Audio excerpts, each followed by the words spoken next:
Hello from London. Future London tourists, you've been lied to by Hollywood, by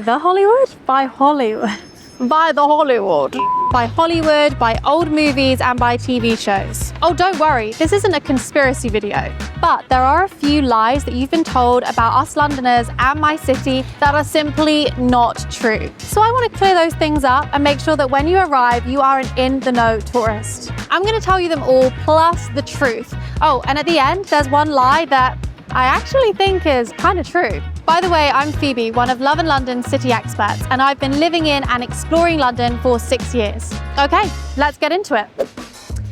It is wild, the messages we get sometimes saying, is it safe to visit London? We're coming tomorrow and we've just seen on the news that there's about to be anarchy. And we go, sorry, what? Because we're just walking around London sipping our matcha lattes like nothing is happening. Certain types of media lie about the safety of London to push their own agenda. So instead, listen to actual Londoners like me on the ground and we can tell you what's really going on. Here's what you need to know. First up, anywhere in London where tourists usually go is generally really safe.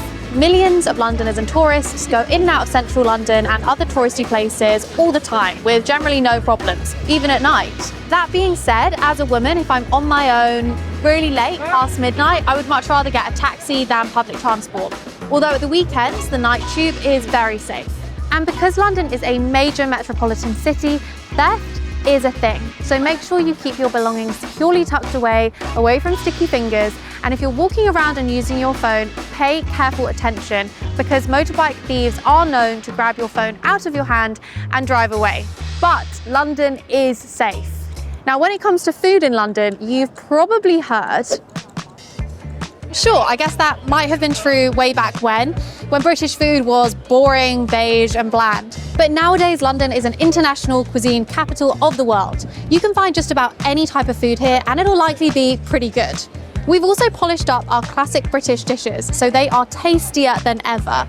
So if you want to finish your London trip thinking, dang, we had some pretty good food, then do as us Londoners do and mix some of those classic British dishes with that international cuisine and you will be more than happy.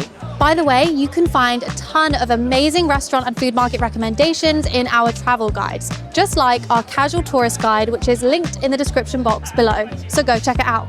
Okay, if you've watched a ton of movies set in London, you will probably believe this next lie. Film and TV have taught us to expect to walk around London and hear pip pip, cheerio, and everyone sounds like they're from Mary Poppins. But that's actually not London at all. Ask any Londoner what their favourite part of the city is and they'll probably tell you it's the diversity of the locals. Walk around and you're going to hear so many different languages and talk to people with different stories and different perspectives. London has an extensive history of immigrant populations coming to the city and having enormous positive impact. From centuries ago until more recently in the 1950s to 1970s, when the Windrush generation came over from the Caribbean to the UK to provide labour in the post-war shortages. You can find out more about this history at places like the Black Cultural Archives in Brixton or on walking tours around Shoreditch and Spitalfields, places that have had amazing multicultural influences. And speaking of walking tours, London is a walkable city if you don't venture particularly far or don't mind racking up at least 30,000 steps a day, which, hey, you do you, but is that walkable? One way you can make it more walkable is by sticking to one area per day, and then you don't have to worry about hopping on a tube or a bus every time you want to see the next thing.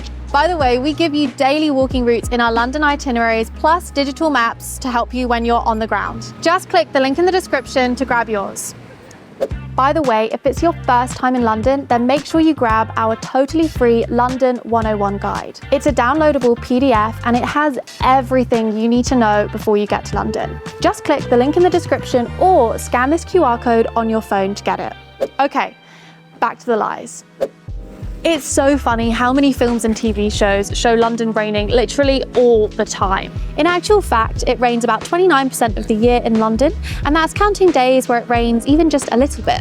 It's actually a lot drier than most other parts of the UK, and it's more comparable to somewhere like Paris. Yes, it's true, we get lots of days where it's grey and overcast, just like today. And in the winter, we definitely might feel like we've not seen sun in a very long time. It's so windy. We've had all the seasons in one day. actually, we haven't had rain, but it's been sunny, it's been windy, it's been cold, it's been warm. Classic London. So my top tip is if you come to London, have low expectations of the weather and you won't be disappointed. Okay, if you're planning to go to the pub at any point on your trip, then you don't want to believe this next lie.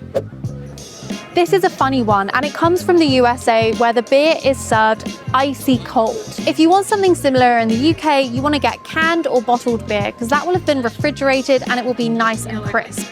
Otherwise, you'll get beer from a tap. This is cask beer. Now, this is served at an optimal temperature of 10 to 13 degrees Celsius or 50 to 55 degrees Fahrenheit. Maybe it's not icy cold, but it's cool. And I'd vouch for this one. This one is pretty cold. Okay, and now for one lie that I actually think is kind of true. Okay, so this can be true if you're from a particularly friendly country like the United States. And it also depends on who you're talking to and when you're talking to them. Londoners, we tend to keep ourselves to ourselves, and we're really unlikely to just strike up a conversation on the tube or the bus. However, of course, it can happen, and especially if you need help, never be afraid to ask, because Londoners are generally very, very helpful, and they would love to point you in the right direction. Also, if you want to see Londoners at their most chatty, then go to literally any pub at about 7 p.m. on a Friday, and that's where you'll find them. Before you go, how about more tips for your trip? We tell you about 10 amazing free things to do in London in this video, so click here to watch now.